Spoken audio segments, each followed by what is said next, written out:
Sir, স্বীকার না করা পর্যন্ত ওর হাড্ডি মাংস এক করে ফেলো। জোর করে হলেও স্বীকার করাতে হবে, আর না হলে চাকরি চলে যাবে। এটা নেতার কেস। ধরো। Okay sir.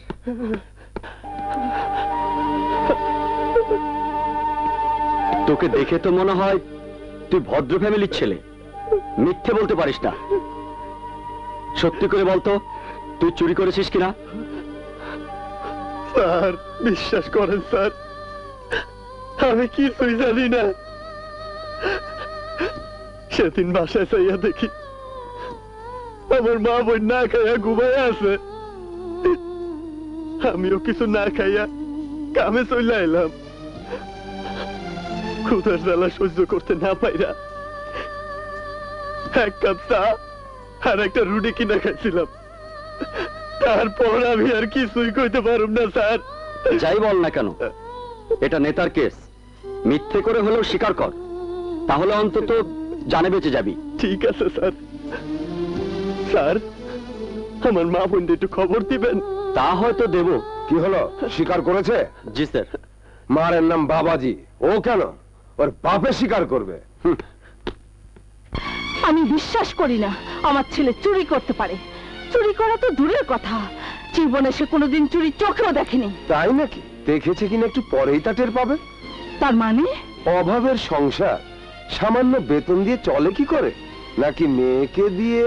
চুপ করুন ওসি সাহেব, আপনার মা হয়তো আপনাকে এই শিক্ষাই দিয়েছে, কিন্তু আমি মা হয়ে একটা সেলাই মেশিন চালিয়ে অনেক কষ্ট করে ছেলে মেয়েদের মানুষ করার চেষ্টা করেছি। কিন্তু প্রত্যেকটি নাগরিকের বেঁচে থাকার দায়িত্ব সরকারের, কিন্তু আপনার সরকার কি তা করেছে? করেছেন আপনারা একটাই, আমার ছেলেকে চোর বানিয়েছেন। সেন্ট্রি, ওকে নিয়ে এসো।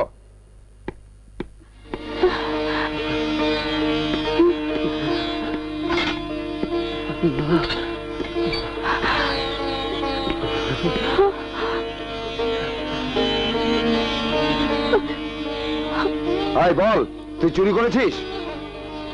করছি স্যার।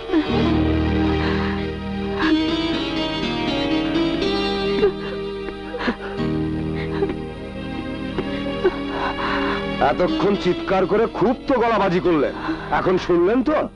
যান, না হলে চোরের মা বলে হাজতে ঢুকিয়ে দেবো। আসসালামু আলাইকুম।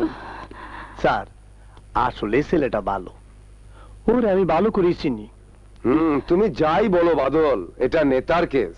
স্যার, টেপটা যদি একটা ব্যবস্থা করি তাহলে হয়তো। খালাম্মা, কি আর করবেন, কষ্ট করে হলেও টেপটার ব্যবস্থা করেন। ঠিক আছে, চল।